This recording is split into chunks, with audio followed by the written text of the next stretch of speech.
Hi friends, Ayyappa స్వామి temple అండి. ఈరోజు బుధవారం కదా, బెంగళూరులో ఉన్న హెచ్ఏఎల్ దగ్గర చాలా బాగుంటుందండి. ఓల్డ్ ఎయిర్పోర్ట్ దగ్గర సేమ్ శబరిమలలో ఎలా ఉంటుందో అదే మోడల్లో ఇక్కడ ఈ టెంపుల్ ఉంటుందండి. చాలా బాగా చేస్తారు పూజలు.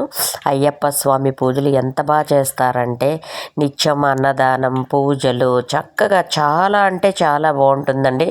షణ్ముఖ స్వామి అయ్యప్ప అంటూ చాలా బాగుంటుంది. గుడి గోపురం చూసారండి ఎంత బాగుందో. చక్కగా గజస్తంభానికి ప్రతిరోజు నిత్యం దీపాలంకరణలండి. చక్కగా పంతులు గారు చక్కగా పూజలు చేస్తారు. ఇరుముళ్ళు కట్టడం ఏంటి, అయ్యప్ప స్వామికి భజనలు ఏంటి అంటే మనలాగా తెలుగులో కాదు కన్నడంలో ఉంటుంది, కానీ చాలా బాగుంటుంది. ఇది గుడి మోడల్ అండి. సేమ్ శబరిమలలో ఇదే మోడల్లో ఉంటుందంట టెంపుల్. అక్కడ గురుస్వాములు ఇలా రోజు దీపారాధన చేస్తారండి. ఈ టెంపుల్ పక్కన చూసారా ఎంత బాగుందో. ఇదంతా చాలా పెద్ద ప్రహరీ, పెద్ద పెద్ద చెట్లతో అయ్యప్ప స్వామికి ఇక్కడ ఇరుముళ్ళు కడతారండి. ఇది రోజు ఇక్కడ భజనలు, పూజలు, చక్కగా హోమాలు అవుతాయి. ఇది ఒక పెద్ద టెంట్లా వేసి ఉంటుంది. ఇక్కడ పూజలు అయిన తర్వాత చక్కగా ప్రసాద వితరణ కూడా ఇక్కడే ఉంటుంది. ఇరుముళ్ళు కట్టడం ప్రతిరోజు ఇక్కడ మంచి భజనలు చూసారండి. స్వామివారి ఆలయం ఎంత బాగుంటుందో. సేమ్ అయ్యప్ప స్వామి శబరిమలలో ఉన్న మోడల్లో ఉంటుంది. టెంపుల్ చాలా బాగుంటుంది. స్వామివారు అయితే ఇంకా బాగుంటారండి. కానీ గజస్తంభం వరకే, కానీ స్వామివారిని మనం తీయడానికి అలౌడ్ లేదు కదండి. లోపల స్వామి అయితే భలే ఉంటారు. బుజ్జుగా మంచి దీపాలతోని అలంకరణ ఎంత బాగుంటారంటే చాలా చాలా బాగుంటారు. ఇక్కడ గజస్తంభానికి కూడా చిన్న చిన్న విగ్రహాలు ఉంటాయి చూసారా అండి. అయ్యప్ప స్వామి రకరకాల మోడల్లో ఉంటారు. అయినా సరే నేను లోపల అమ్మవారిని తీశానండి. ఒక చక్కటి అమ్మవారు చూసారండి ఎంత బాగున్నారో. అది అంతా అయిపోయిన తర్వాత బయటకు వచ్చిన తర్వాత ఇక్కడ శనీశ్వరుడు దేవాలయం ఉంటుందండి. శనీశ్వరుడు విగ్రహం ఉంటుంది, చాలా బాగుంటుంది. ఈ శనీశ్వరుడు విగ్రహం వరకు కూడా నేను మిమ్మల్ని తీసుకెళ్తున్నాను. గుడి బ్యాక్ సైడ్ ఉంటుంది.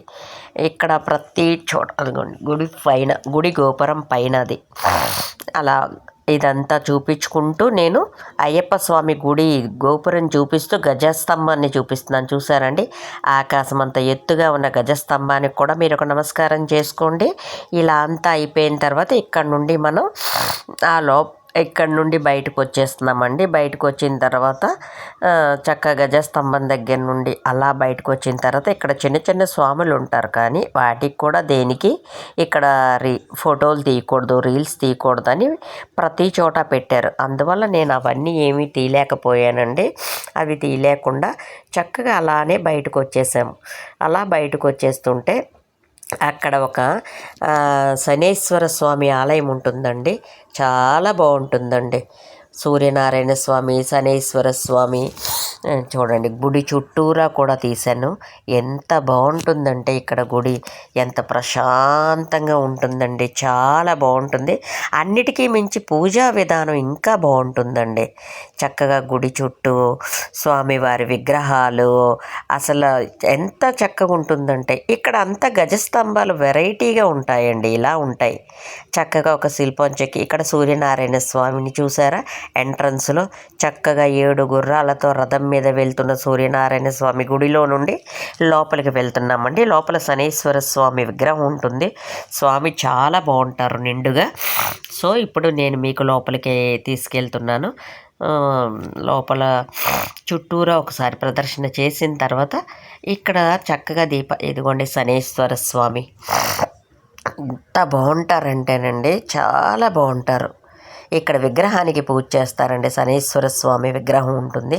చక్కగా పంతులు గారు పూజ చేశారు. సో నేను తీసుకోవాలి అంటే తీసుకోమన్నారు. స్వామివారు ఎంత బాగున్నారో చూసారండి. శనీశ్వర స్వామి చాలా బాగున్నారు. ఆ స్వామికి దీపాలు, ధూపాలు, అలంకరణ మొత్తం ఎంత బాగుంటారంటే స్వామి అసలు శనీశ్వరుడు స్వామికి కూడా ఇలా పూజలు చేస్తారనిపిస్తారు. తీరా అలా బయటకు వచ్చిన తర్వాత గుడి గోపురం దగ్గర శనీశ్వరుడు గుడి గోపురం దగ్గర కాకి ఆయన వాహనం కదండి, కాబట్టి గుడి గోపురం చుట్టూ కాకులతో కట్టి ఉంటుందండి. చూసారండి నేను అది బాగా దూరంగా హైలో ఉండడం వల్ల ఇది శనేశ్వరుడు గుడి గోపురం పైనున్న ఆయన వాహనమైన కాకి, ఇంకా అక్కడ రకరకాల శిల్పాలతో బాగా ఉన్నాయండి. ఇది ఇతను కూడా ఏంటో ఒక రాక్షసుడిలాగా గద పట్టుకుని ఉంటారు. ఈ శనేశ్వరుడు గుడి చుట్టూ కూడా ఇవే బొమ్మలు ఉన్నాయండి. మొత్తం చుట్టూరా ప్రదర్శన చేసుకుంటూ చూశాను. ఎంట్రన్స్లో అయితే 7 గుర్రాల రథం మీద వెళ్తున్న మన సూర్య భగవానుడు ఉన్నారు, చక్కగా రథసారథితో. ఇలా అయిపోయిన తర్వాత చూసారండి ఎంత బాగున్నారో. అసలు టెంపుల్ అంటే ఇలా ఉంటుందా అనిపించే అంత చక్కగా ఉంటుంది. ఇక్కడ పూజా విధానం కూడా చాలా చాలా బాగుంటుందండి. మన మాదిరే చక్కగా మాల వేసుకుంటారు, చక్కగా నిత్యము ధూపాలు దీపాలు అంబలం పూజలు అన్నీ చేస్తారండి అయ్యప్పకి. ఇక్కడ ఎంత బాగున్నారో చూసారండి సూర్య భగవానుడు. అసలు ఆ విగ్రహాలు చూస్తుంటే ఎంత బాగుందండి. మనకి స్వయంగా ప్రకాశించే సూర్య భగవానుడు ఆదినారాయణ్ణి చూస్తూ మళ్ళీ నేను గుడి వైపు నుండి వచ్చి మీకు గుడి గోపురాన్ని చూపిస్తున్నానండి. ఇలా చూపించుకుంటూ కొంచెంగా ముందుకెళ్తే ఇక్కడ ఒక శివయ్య ఉంటారండి, పురాతనమైన శివయ్య ఉంటారు.